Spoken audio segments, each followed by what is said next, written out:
Graft versus host disease is certainly a major problem in transplantation, and it's one that has troubled the community now for years. I don't think there's any magic bullets out there. There's no instant cures, unfortunately, and our patients do have multiple problems affecting them in many different ways. A lot of organs can be affected simultaneously, which causes our patients an immense amount of problems.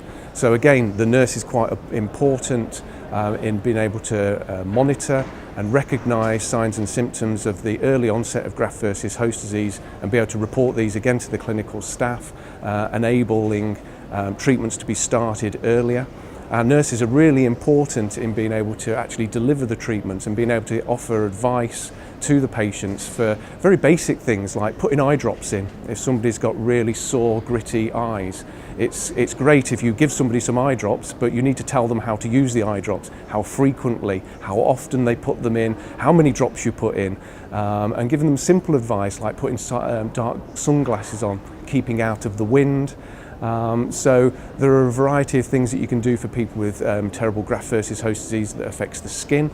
So using light-fitting loose clothing, putting creams on, and again, the application of cream is, it sounds very easy, but if you just give a tub of cream to a patient and say, there you go, there's a tub of cream, how much of that cream do you put on? Where do you put that cream on? How often do you put it on? How hard do you rub it in? Does it have to leave your skin shiny, wet?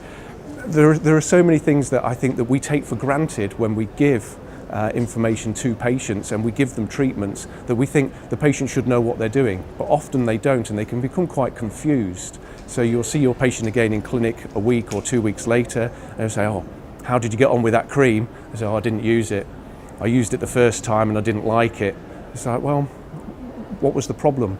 And you might find out that they were putting it on so thickly that they couldn't actually do anything with it, and it was sticking to their clothing, or they got into bed directly after putting the cream on and they stick to the bed sheets.